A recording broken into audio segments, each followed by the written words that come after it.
Thank you to our sponsors, Tail Gas Plumbing and Heating, and also Kingpin Clothing for their constant support. Go check the guys out. Peter, how are you? All good, mate. Not too bad. How are you? I'm good, man. We'll call you Pete, actually. I know it's like being called Martin, you know. Oh, mate. Honestly, the amount of people say to me on a daily basis on that TikTok, do you like Pete or Peter? Mate, Pete, please, Pete. Yeah, I get Honestly. like the only one calls me Martin's my mother and my missus when she's angry, you know. Which is every day, probably.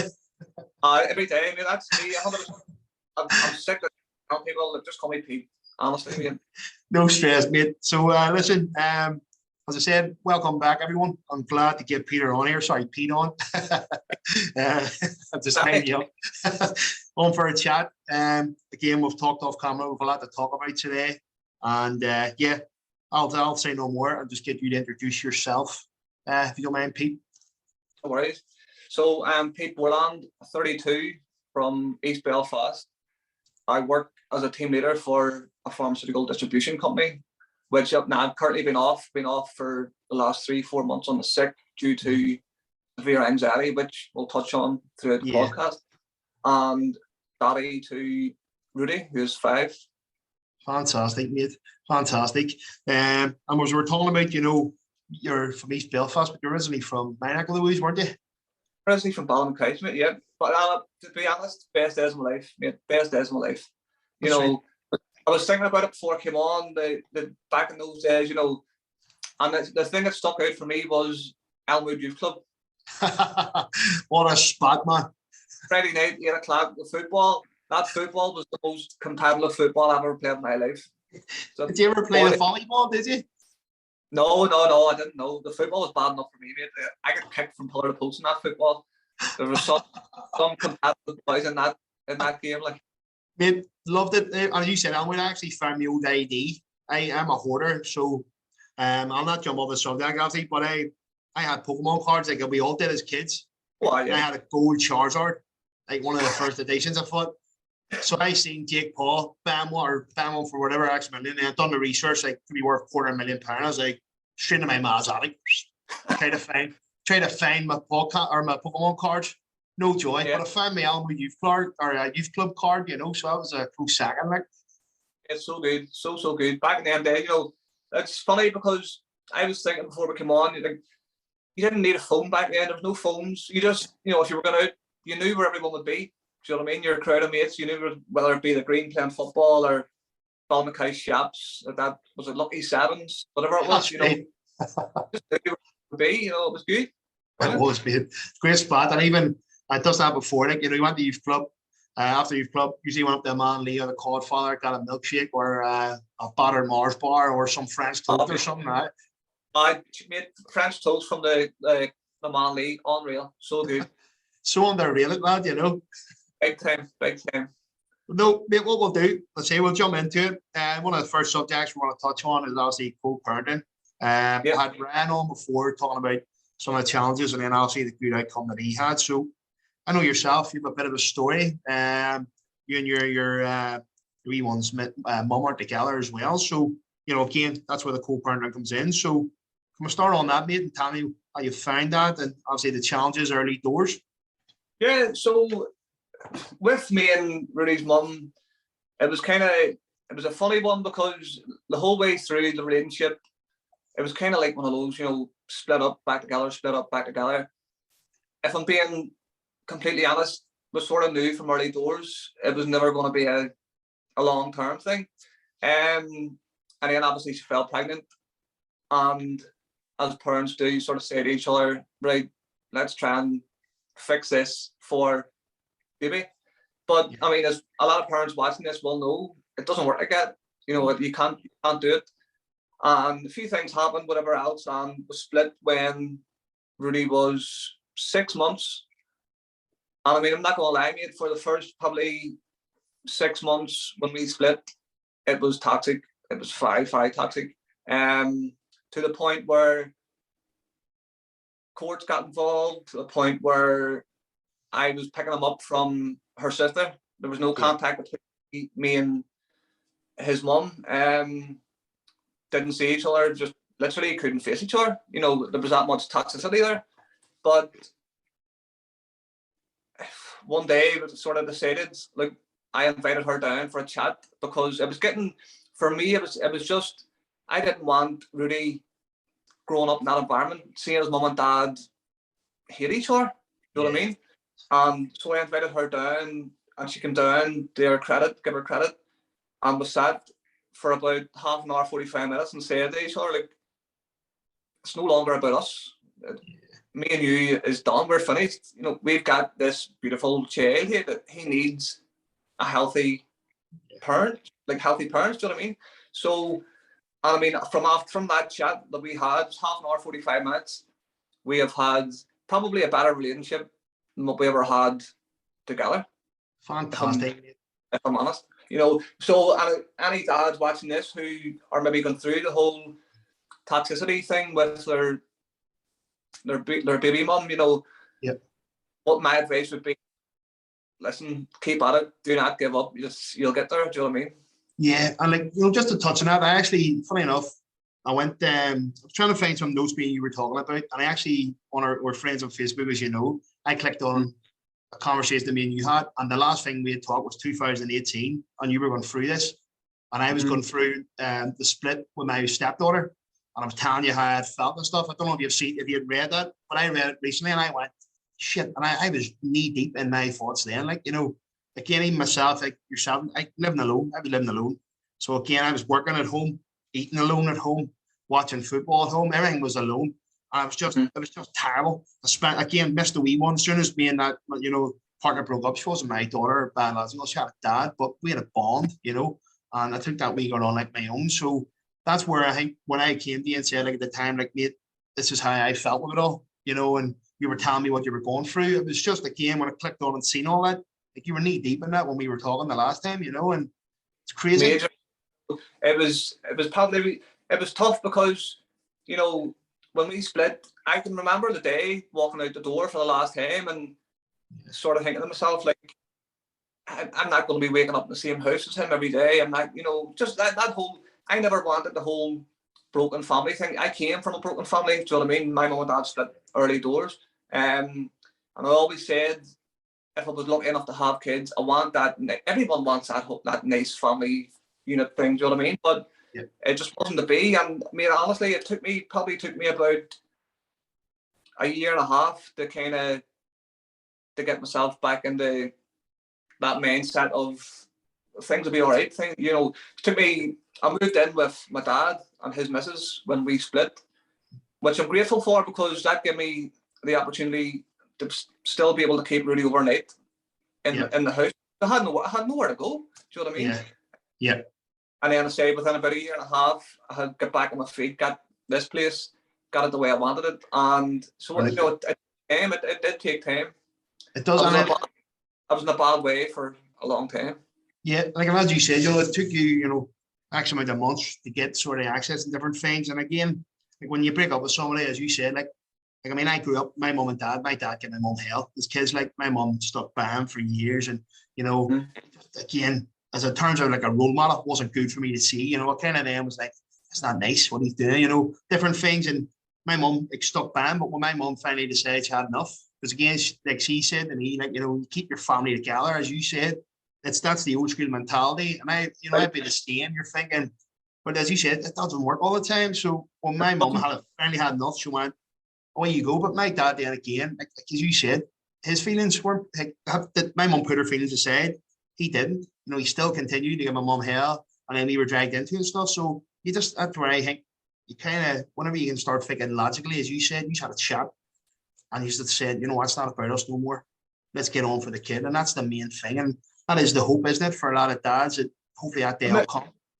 1,000,000%, mate. And you know, it's kind of he was obviously very young. He was only 6 months when we split, so you could say he never really knew anything other than this situation now. You know what I mean? But with the whole toxicity thing, you know, you can actually see how it benefits Rudy. Me and her, her being able to come into the house sometimes, whether it's just picking him up or whatever else, you know, and have a chat. You can see the benefits it has for the child. You know what I mean? And I feel for anyone who's going through the whole toxic breakup or toxic, co-parenting, it's not nice. It's horrible. Yeah, and I've seen so many examples of it, and as I said, the only like relatable thing that I've had was the stepdaughter. As you said, like for the last time, you're walking out of the house for the last time, and I made a conscious decision to leave. I wasn't happy. I had a choice where, in my mind, I stay for the little girl, or and not be happy the rest of my life, or literally make a decision and think, right, hopefully maybe I'll have access, but I have no right to have access. It's not my child. So again, I literally had to go I dropped that little girl home the last time, and I had the exact same thing you said, right? Well, again, I'm leaving, this is probably the last time I'll see her. And the only time I've seen her since, I drove past her, and she wouldn't even know who I am now. So that took me, when I was texting you, it took me a couple of years to get my head around. I was miserable for a few years, and it led to other things. But I've got my son now. Again, I'm quite fortunate, as I said to you, that I am, and his mother is still together, obviously, and we've got a home together, and that's a beauty. So again, that's the only experience I really have to it, obviously my childhood. So I have seen both sides of coin. It can be tight, like. It is, no, it is 100%. But I mean, looking back now, as you say there, you made the choice to either stay there and be unhappy. You know what? You have to think about yourself too. Do you know what I mean? You can't stay in that situation if you're not happy. Yes, it's a big loss. It's a huge loss not being able to have contact with a child and whatnot. But with me, I always knew I'm always going to have contact with Rudy. Do you know what I mean? I have him 3 overnights a week, which is quite a lot. Do you know what I mean? It is. But still, sometimes you sort of say to yourself, like, I wish you could have him 7 nights a week. Do you know what I mean? You still miss that family unit, that tight knit family unit. Do you know what I mean? Yeah, and like my lad goes to my mum's on a Sunday. He went yesterday, obviously. Well, I suppose this is Tuesday on this podcast, but this is Monday we're recording it. But see when he goes, mate, me and the missus, you have a wee breath of, like brilliant. Then an hour, 2 hours goes by, and you're thinking, I want to come home. So I decided to FaceTime him, and straight away he's old enough now. He's like, me come home, and I'm like, oh, you stay in your nanny's. He's starting to go mad. I'm going, well, I'll just go pick him up then, But you're kind of then going, we need our time together, because it's dinner, Alex, bed, and then we go to bed. That's repeat until Sunday when he goes away at 1 o'clock, and then I watch football. But then we have some time. We have some time in the evening to chill out together. But again, it's so I can only imagine, say, like you 3 nights, which is, I suppose, good. Do you have them scattered, or do you have it sort of? So that's another thing. The way it works with us. So 1 week I'll have him Monday, Wednesday, Friday overnight, and then the following week it'll be Tuesday, Thursday, Saturday. We'll work it like that. So each of us, me and his mum, both have 1 night at the weekend to ourselves, whether it be the Friday or Saturday. Which is again is another bonus to having a healthy co-parent relationship. Do you know what I mean? You can talk. You can, she texted me last week asking to swap one of the nights. Yeah. There was no hassle. I had no plans, no hassle to me. But it just means if I have a plan, I can text her and say, look, can you swap nights? And it's not going to be a problem. Do you know what I mean? Yeah, and it's I see sometimes I do see that where it's good. I'm glad you said that, to be fair, because sometimes I hear, like, again, some people saying, like, well, why would I take them another night the weekend or whatever, or so you can go out. It's like, but you get time with your son, or you get time with your daughter, whatever situation it is. And that's my feeling. As you said, you're just wanting to get time with your little lad, aren't you? And again, if we still had been sort of in that toxic situation, and I'd have asked her maybe, can I stop one of these nights? She would probably hit back with why, what for? Yeah. Do you not want to see your son? Just that whole toxicness. Whereas now it's like, yeah, that's fine, no worries. 100%, and it is. I think it is down to that. It's just finding that, as you said, that level of ground where let's move forward here for the wee one. It's not about us no more. I think it's very powerful. That there's I'm on a couple of sites, and I see a lot of dads and haven't seen their kids in a couple of years and stuff. And there's you saying, obviously the first 6 months or so, was it? Do you think it was? It was never, I always had contact with him. I was never prevented from seeing him. It was just me and her. The 6 months, I was having to pick him up from her sister's house. So literally, she would drop him to her sisters. I would pick him up from there and drop him home to his sisters. There was no contact between, nothing like that, you know, and it was horrible. It was horrible. And it is. I mean, I've kind of said I've been that little lad in that situation, you know. Like I remember when I started getting older. Then I remember me and my mum and dad obviously bumping heads. But as I got older, I used to go up after football, and I probably would have been like 17, and I'd have a pint with my dad after my match on the Saturday, my early match, and then my mum would come and pick me up, and then she would come in, sit, and they would just get on. I was like, why couldn't this been like this 10 years ago? But it was beautiful because as a young lad, again, you know, that's, you just want your mum and dad, when they're not the guy, you just want them to get on. So it took my dad a long time to stop giving my mum a bit of stress, if I'm honest. Speaking completely honest, that's not me running them down or anything. That's just the truth of the situation. So to see them even at my 18th party together, having a drink together and getting on, it's just, that was beautiful, you know. And your little lad will see the same thing as he grows up. And that's the situation it should be. You know, it didn't work out. Yes, it's hard, but again, if you can find ground like you have, mate, that's perfect. It's honestly, mate, it's a little thing to get, you know. There in March when he turned 5, sort of the last maybe, well, obviously his previous 4 birthdays had been kind of a birthday there and a birthday here. Yeah. And there was in a community hall and we were all there, everyone there together, you know, me and her were there, everyone, both sides of the family, you know, and it felt good. Yeah, and again, as you said, that's the hope for anyone watching that's sort of relating to you, obviously. That's the hope for them, I suppose. And if they can find, you know, if they're in the situation where my dad was, he couldn't let go, you know, maybe find some peace in their heart to try and find some common ground, because it'll benefit everybody. Or, you know, if there's any mothers watching that are kind of in the same boat or kind of a toxic for their acts and stuff, it's just about the kid. And hopefully, again, if anyone listening can get some from that, that would be amazing, mate. The one thing that I would say is, and it's hard, it is hard, you know, but do whatever you can to put your differences aside and think about that little kids, whatever it may be, who's growing up in this environment. Do you know what I mean? You want them to grow up in a healthy environment. Do you know what I mean? Can you hear any noise in the background, by the way? Can you? No, mate, no. Yeah, no, because there's builders downstairs in the office. People can hear. That wouldn't be good. But no, we're touching on something else, our anxiety. Some we can both relate to, you know. When did that start? You don't mind me asking? So anxiety for me, mate, probably I would say only the last year. You know, I've suffered with depression since Mum died in 2010.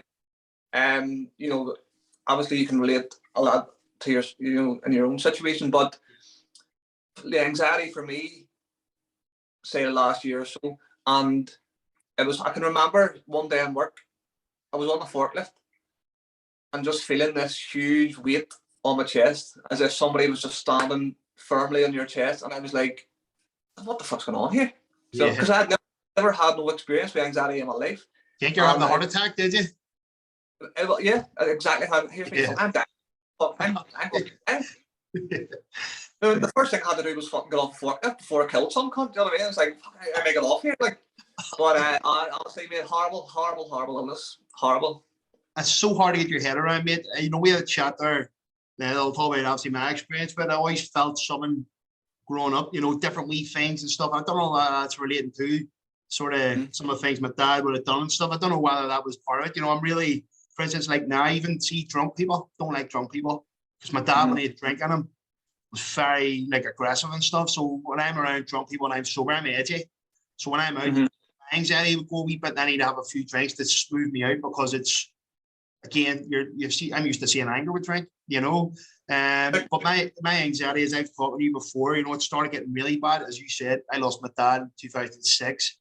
I went from being a nice lad to basically, again, probably a bit of a head case, you know, in a way. Obviously not too bad, but drinking, wits out, and just fighting in nightclubs and stuff, and anger, just crying and different emotions. And, you know, and the older I've got to realize, I was just going, it was obviously your morning, but I send you there, like early 20s, same thing, mate, anxiety will just come on me, relating to you, sitting at the back of the store. I was out the night before at the box, which we all went to, loved it. And I had I got 10 Jaeger bombs, right? And I remember just thinking, I woke up, I was like, I don't feel right here. Went into work, I was sitting at the back, gathering my thoughts, and then next thing, I got this tingling feeling in my finger, which then led to me in my mind thinking I was having a stroke. Don't ask me. So I went up into the manager's office and I said to her, when I looked at her, she was like coming in and out of me. It was like a real weird thing, but I've realized if I have a wee bit of anxiety, it is what happens. And I couldn't look at her. I was like, I don't know what's going on here, but I don't feel right. And there was actually at the time there in the Springfield, there was a chest heart and stroke thing out the front, like one of the wee like mobiles. Hang on. And they sent me over to it, and they done tests. They're like, I think that's a panic attack. And I was like, panic attack? Next thing, boom, I was home in bed, freaking out, mate. But I know we're having a bit of crack about it, but it's you're going through a wee bit of the ringer at the minute. Mate, it's hard work, like, isn't it? It's horrible, you know. For me, say I've been off work now the last three to 4 months with it, and every day for me is not every day. I mean, some days are good, some days are bad. Everyone has that. Do you know what I mean? But for me, there's been some days where I can't even leave the house. You know, maybe for a simple walk to the shop, I'll go to the front door and something outside me I'll just seize. I'll just freeze. I can't do it. And I think with me, I kind of have to understand that's all right. If you can't do that today, that's fine. Take it easy, relax, just chill. You know, you've got tomorrow, you've got the next day. To be honest with you, I'm probably my biggest worst enemy. I think I'm a wee bit harsh on myself. Do you know what I mean? Yeah. You know, if I can't go out for a walk or I beat myself up over it, and it does me no good whatsoever. Do you know what I mean? I just need to go easier on myself a bit and just realize that, you know, there's some days where if I'm struggling to get out of bed, you know, I just feel like, well, if I don't have a plan today, I'm gonna just lie here all day. But that's not going to do me good. And I force myself to get up. I force myself to get washed and get ready. I need to give myself credit for those wee things. 100%. Getting out of bed and getting ready, you know, you need to give yourself a pat on the back for that, because when you're feeling like this, it's a big accomplishment. Do you know what I mean?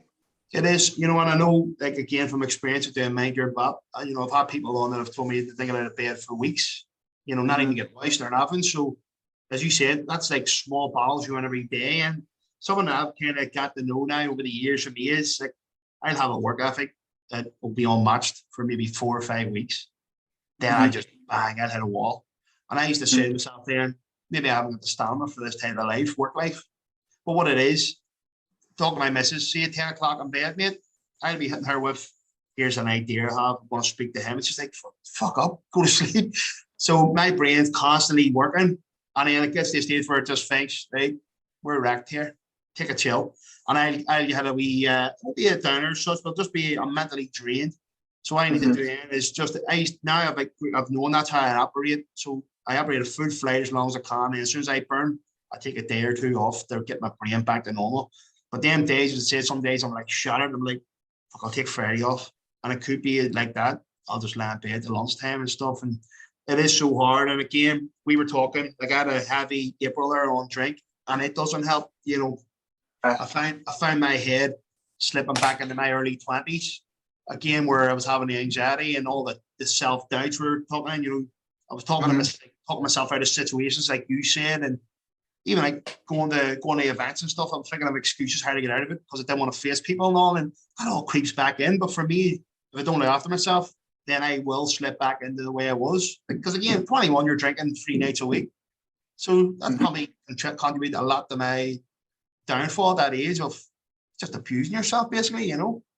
The thing about it is, Marty, it's anxiety and, you know, feeling like that. It's one of the hardest things to get out of, but it's so easy to get back into. Do you know what I mean? You know that yourself. It's very, very difficult to, and I would probably go as far as saying you never really get rid of it. Yeah. You learn to cope with it, you know, but it's still there. You know, you just need to learn to deal with it. And I think an important part of it is learning your triggers for it. Yeah, I mean.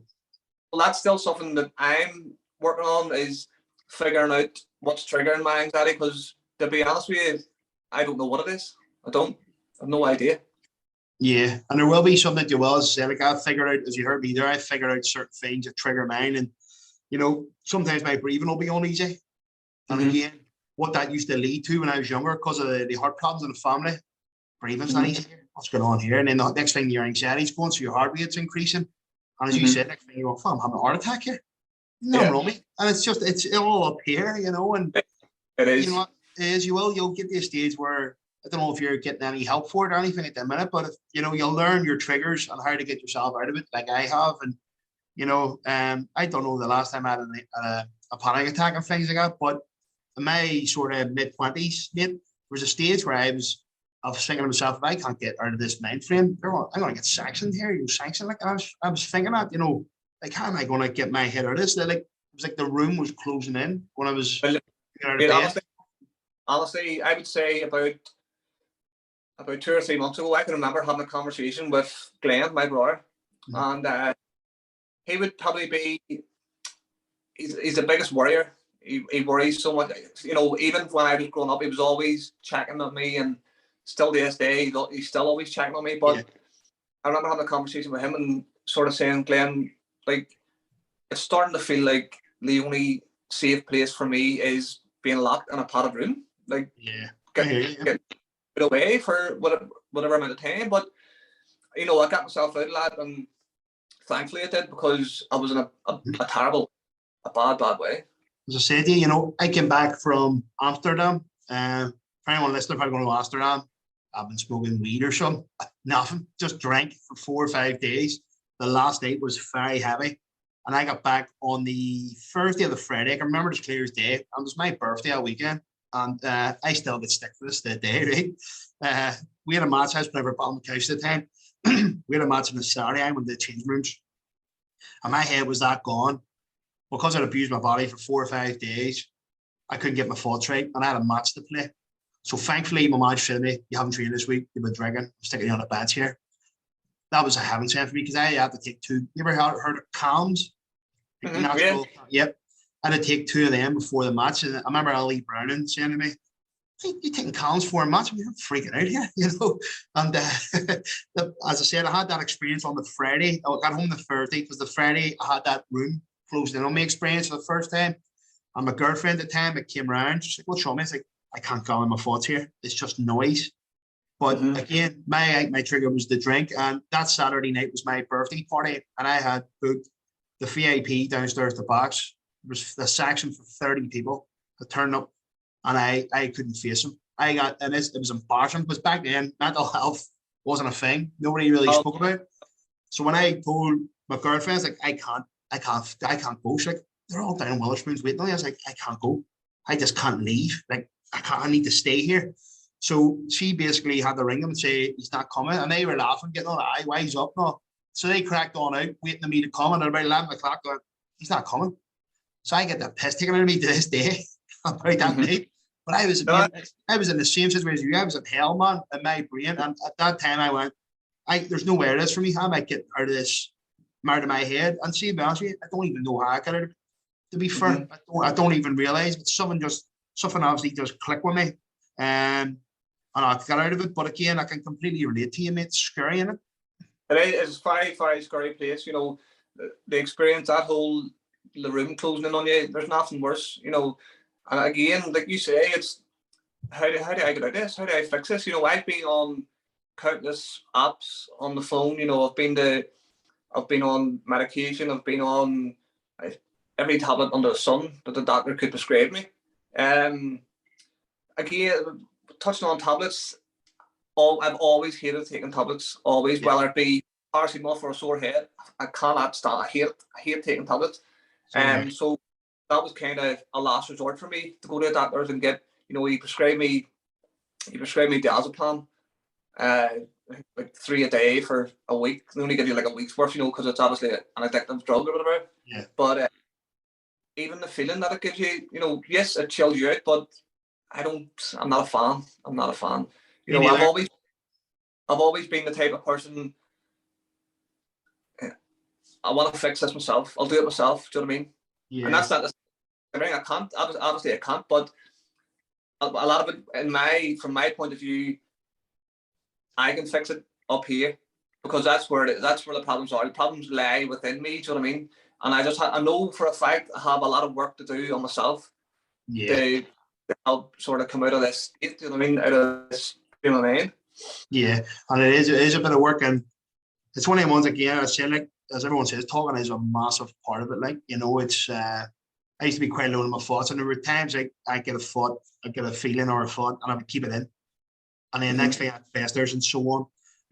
But now if you have any wee silly niggles, I'll say, nigga, can I say? And she'll be like, yeah, and she can't say, well, what's making you think like that? You know, like silly things, and it could be anything really. But again, it's what I found was I was cluttering all that up. I mean, that's when the problems were coming. Where now I get a weird feeling or thought, just say it, and then it's you know, and talk it out and realize the situation. And like we're talking about self-doubt, you know, I remember when I worked in Next, I went from Next to, in my head, I had to be a salesman. I don't know why, but even I'm not gonna lie to you, see, up until I'd say probably about 2 years ago, I thought I was a bluffer. I've been at this game 10 years. And I was saying myself, I don't think I'm good at this. You know what I'm saying, right? And it's only really like when COVID came and I again was sitting from a position. Can you hear that noise by the way? No. I hear it, but it's fine. I can hear you. I can hear you. No more. But anyway, you know, COVID came and I was put in this situation where obviously self-employed, haven't gone long enough to get grants and all that stuff. So I had to survive, you know. So being able to have the skills to be able to do that. And then guys that I would have worked with in the past who went self-employed, you know, they've all kind of teetered off then, went back to jobs. And then I kind of went, fuck, you know, if I'm cracking on, can still do what I'm doing, I must be good at this. But again, that comes from here, thinking, oh, you're a bluffer, you know, you don't know what you're at. But again, I've kind of learned to just leave that alone. If that comes into my head, it gets put straight out. Like, no, I am good at this. I've survived 5 years self-employed. I'm a salesman for 10 years. That's no joke. Like any kind of small business who has came through that whole COVID pandemic and are still going, still surviving, and still going strong, you know, I take my hat off to them. Do you know what I mean? Because it wrecked a lot of businesses, and not even small businesses. Do you know what I mean? It wrecked quite a lot of big companies. Do you know what I mean? So please give yourself some credit for keeping at it. 100%, and everybody else out there has done it. You know, it's and again, one of the things I've learned myself, bounce back ability. Like it's literally, I get knocked down, it take me a day or two, bang, straight back up again. But that's all took years though, you know. I think a lot of people again that are in that similar situation, it just takes you to have a bit of belief. Is that loud now? Is it? No, it's fine, Marty. Honestly, it's fine. I think that's one of my biggest things is the whole bounce back ability. You know, I just need to back myself more. Do you know what I mean? Big time, mate. I've came through tough times. Obviously, the toughest being losing my mum.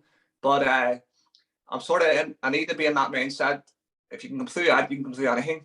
Do you know what I mean? Mate, and you know, this might sound a bit strange for anyone listening, but I said I lost my dad, you know, but like losing a dad compared to a mum, I don't think there's any comparison to that. If you're like my mum's still alive, thankfully, but at the same time, the thought of losing her, mate, you know, that's going to put a big spanner in the works for you, as you said, and contribute to a lot of things, you know, isn't it? No, 1,000,000%. I know what you're saying with the whole comparison thing. You know, obviously it's not nice losing any parent, but I think mums are mums. Do you know what I mean? Mums are your safe place. Do you know what I mean? They're your rock. They're the boss of the family, aren't they? They're like, if you had the mafia, the boss is the mum, and then the under bosses is all of us, you know. But it's just you know, there's no comparison, mate. They're the rocks of the family, mate, 1,000,000%. But it's I said like losing dad, I said it triggered all these mad things in my head. And again, it was it took me a lot of years to work out. You say it was 2010? Mm-hmm. Yeah. No, that's 12 years ago. 2010, so, and I mean, it probably took me maybe a year to even register that. Do you know what I mean? See, for the first, I could remember, for the first year after losing mum, you know, I was still going out, you know, maybe at the weekend, and I remember saying to myself, like, Pete, you've just lost your mum fucking 2-3 months. Why are you out partying and drinking? And maybe it was a coping mechanism, I don't know. But I'd say it took me about a year, and then it hit me hard, man. Hit me very, very hard. Big time. Yeah, like the coping mechanism, same thing with me. When I was 18. What age were you? So my mum died 5 days after my 21st birthday. Wow, that's mad, mate. You know, and like at 18, I was 18. I get when I thought your dad's the fun part. You go for a pint now. We can travel to games or do whatever we want, you know. So for me, I was 18 in February, died in June, and I felt like I was robbed of quite a lot of good times with my dad. So, but again, the coping mechanisms, yeah, same here. The night of his funeral, yeah, and you might laugh at this. Me and my best friend were in Thompson's. I was in my funeral suit and all. Thompson's that night, or my cousin. That was just, I'm saying some crazy shit to him, like, but just again, your brain just changes, doesn't it? That day. You don't know what's going on, mate. You have no idea what's going on. You know, I can remember the day of my mum's funeral too. You know, obviously I've got family in Australia and stuff, and obviously they were over. And I can remember we went back. I can't remember where did we go. Some hotel, but we got absolutely steaming, absolutely lit. And then the next day I was still half steaming when I woke up and went back on. You know, and then it comes to, as I say, it came to a point where you're like, Pete, fuck me, you've just lost your mum. Why are you out fucking doing this to yourself? Do you know what I mean? Yeah. But so after that, say I drunk, and I mean, I'm not gonna lie, I indulged in drugs and everything. I did, and got into a bad way. You know, going down the route of drinking drugs, but say if it hadn't been for my granny, she took me in. She basically took me under her wing, and made sure I was still going to work, and made sure I was surviving. And I would say, go as far as saying, if it wasn't for her, I'd have been in jail or dead. Yeah, I know, mate. You know, yeah. She was basically like my second mum.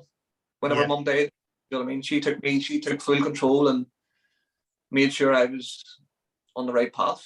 Because they are, like, I know it's the dad podcast, but I say, like, mothers are a dime a dozen, and even on top of that, grandmothers, if you're, you know, like, I wasn't too close with my grannies, to be fair, but, you know, I see my mum with my little lad, and like the joy he sees when he sees her coming down our driveway, mate, I'm not joy. I don't get that joy, you know. You see the odd time. Now, to be fair, he does now, but he's jumping. No, you know, and it's like, as I said, you know, it's a dad podcast, but they're a dime a dozen, like, they really are women, you know, and game mothers and grannies. But yeah, it was good that you had that support there, wasn't it? Because you said, you know, if you didn't, mate, that could have led to some bad things, you know. Yeah, like I have a good relationship with my dad and stuff. You know, I wouldn't. We do. I think we're kind of, me and him are almost kind of too alike.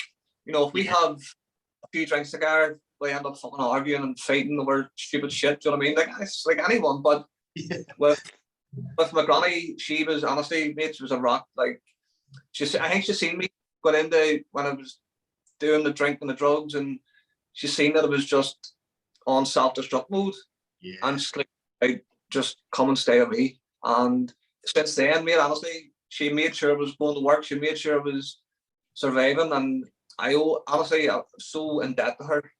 I owe her. Big time it is. It's it's a process, like, in it. You know, I remember being an 18-year-old lad and just thinking, what's life got in store for me? You know, my dad was a bit of a dodgy character. I'm not going into too much details, but in terms of work was always concerned, you know, I just always had that wonder, will it be like him? You know what I'm saying? And or different things. And as I said, I touched on this before, what he taught me was what not to do.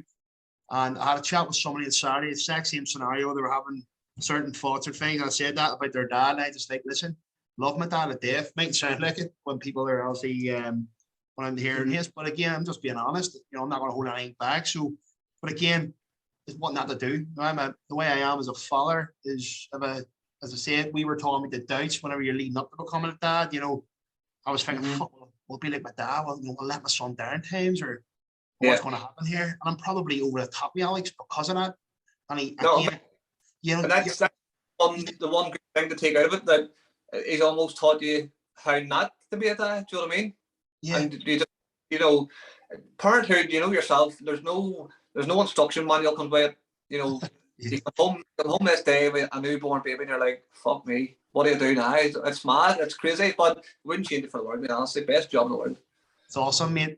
But no, as I said, we're obviously we'll touch on someone else here, and as I said, you just casually dropped it in on me the other day. You're a TikTok star. TikTok, famous TikTok, yeah. You have 100,000 followers on TikTok. That's unbelievable. I started. I downloaded it in the first lockdown. Back in the first lockdown, again out of boredom, I was furloughed from work. I think I got furloughed from work for 6 weeks or something, and sitting about the house as you do, downloading it and sitting scrolling through, just watching. I was in the mindset, I'm not making any videos. I'll just sit and watch. Do you know what I mean? I'll just sit and scroll through. Happy days. But I can remember it clear as day. It was Saturday night. I didn't have the wee man. The wee man wasn't here, but I had a few beers in the living room, sitting scrolling through it. And here's that's crazy, 100%. Fuck it, I'll make a video here. And it's funny because I actually scrolled back the whole way through my TikTok last week to see my first ever videos. Yeah. And looking back, like fucking cringe. Honestly, pure cringe. But I've done the first video, and it got, I think within 2 hours, it was sitting on like 10,000 views. And I was like, what's going on here? And then you started getting the followers and more followers, and then I remember putting up the first video of me and Rudy. I'll tell you a story. It's funny. Yeah. I had put a video up of me and him, and some girl had commented on it saying I would never date a single dad. Yeah. Right. And I kind of thought, cheeky bitch, like, well, it's a bit narrow-minded to be. Yeah. First of all, I'm not asking you to go on a date. I'm putting up a video of me and a son. No one's asking you to calm yourself, love. Do you know what I mean? But she commented that, and I done a video reply with me and Rudy in it, just basically saying, being a single dad is not a bad thing. It means we've got responsibility. We can look after ourselves as well as this little human. Do you know what I mean? Yes. And that video that I done, I think it was my third video. That is now sitting on 2 million views. Unbelievable, mate. It was like my second or third video. And then, as I say, the followers started coming in, and I think after the first month, I had 3,000 followers. Yeah. And back then, I'm not sure how it works now, but back then you needed 1,000 followers to be able to go live and do a live stream. And again, it's like, I'm not going live, fuck that. It was just about making a video. I'm not going to do a live stream. Again, same thing, had a few beers, went on this live stream, talking away to people, no idea who they were. Yeah. But I think, and then again, after about 6 months, sitting on 10,000, and it just grew and grew and grew. And, you started getting more confidence doing these live streams and doing videos and stuff. And here we are, and I have 103,000 or whatever it is. It's bonkers. Like, as I said, you just can't see dropped it in. It's like, what do you want to talk about? And we named the discussion, and you went, I'm also 100,000 TikTok going. I said, yeah, seriously? You're like, that's unbelievable.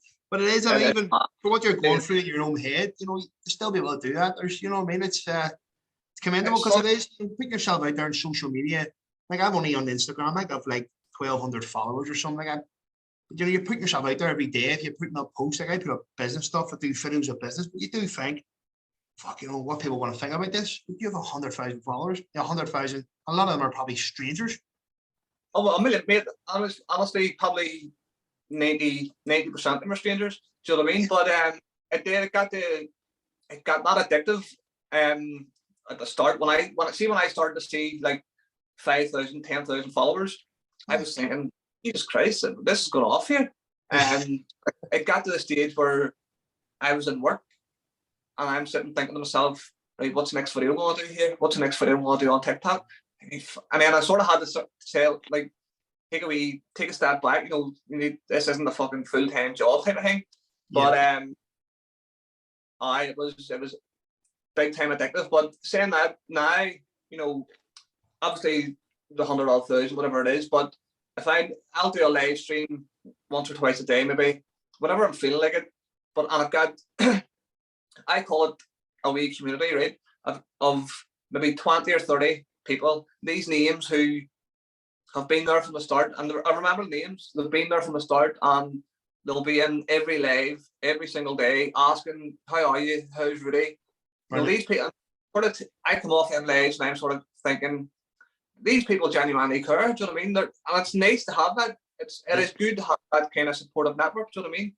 With Yeah. people wanting you to succeed and do well in life, and Yeah. wanting to know how Rudy is, and wanting to know how I am. You know, it's nice. It is nice. Would they be strangers, or would they be people you know as well? Some people I know, but as I say, Marty, honestly, mate, probably 80-90% of them are people that I've never met before in my life. Out of that 30 that would comment? Oh, yeah. I always think that, like, there's some of my biggest, I say biggest, they're not my fans, but in terms of a business, someone that'll share it all. People I've met once or twice. And I see them when I see them, like, why are you sharing my stuff? Like, you're just a nice guy, why not? Where people have known my whole life, wouldn't share anything, you know. And they're probably thinking, one friend comments saying, sure, we're the same friends. I was like, no, you work on market stalls, so I sell blue rose. And I was like, so they even have to say that, you know, where, again, one of my friends who shares all the time, Rand McCoy, Big Duffy, always shared a post. I never doubt him for that. You'll always see it on a story, bang, out of nowhere. And that guy's got 20,000 followers on TikTok, you know, things like that. But it is nice to have that in it, you know, as I said, and a lot of times it always is strangers that'll always have your back like that. Big time, mate, big time. And I don't like to call them, I don't like the whole fans, followers type thing. Do you know what I mean? I don't, because it makes you sound like some sort of fucking A-lister when you're not.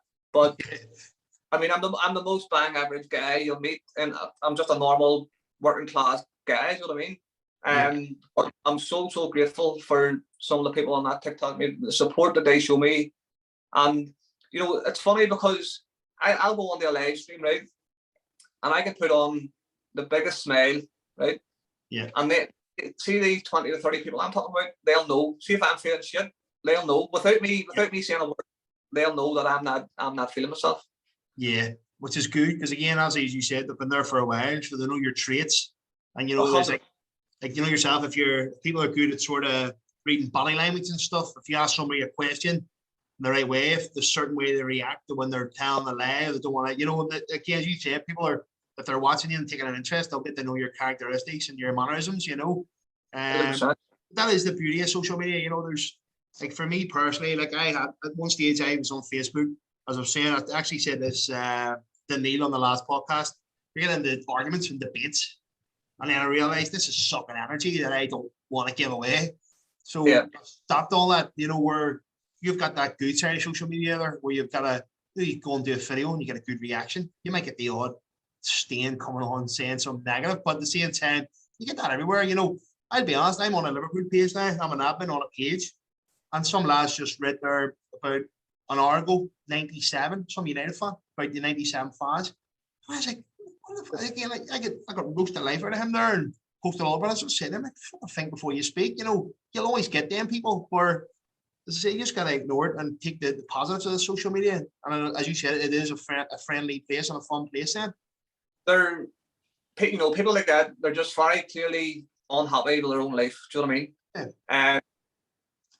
See, with the whole negative and toxic comments on TikTok, I have been very lucky. You know, I know people on the app who are getting tortured every single day by these hateful comments and negative comments. I could probably, in the past year and a half, 2 years, I've probably had 20 or 30 horrible comments, which is good. It's you know, it's good. It's not nice to have negative comments, but you learn, like, see, obviously, my way of dealing with it. See, if I'm doing a live stream and somebody comes in a live and says something stupid, block straight away. I don't even react, just block. Yeah. My block list is like yellow pages, just block. But some of the people on there, like, there's one person in particular who I've sort of spoke to from October, November, and we've spoke every single day on the phone, whether it be an hour here, 2 hours here, there, and she knows my life story, she knows everything about me, and she'll know without me prompting her that I'm not right, I'm not feeling good, I'm having a shitty day. But just so grateful, mate, so grateful. It is, I say, like, it's good social media. Like, I went for a stage of following people on Facebook. You know, again, people put up negativity every day, you know, you feed into it, where I want my timeline to be funny, you know, football. Like Twitter, I stopped using Twitter for a while there, but I got back on it because I talk about football, I talk about boxing, two things I love. So you let's say after the Canelo fight the weekend, just jump on, boom, you've got a feed, and you jump in it and have a bit of, as you said, a bit of crack with some strangers. And but the good thing, funny thing about Twitter is you'll always get a fake profile keyboard warriors, they jump on and offer you spars and all. You're going, some random geezer in England wants to spar you apparently. It's just like that. But I find it funny now. We're forced to get into it with them, and stuff where now you just laugh. Where Twitter, again, if somebody reacts negative, I just kind of just brush it off and move on to the next person. But that is it. If somebody caught me in the wrong mood one day on that TikTok and left a hateful comment, I will react. You know what I mean? I'll go in on it. But then 5 minutes later, I'll say to myself, "Nah, Pete, just block him, or her, or whoever it may be."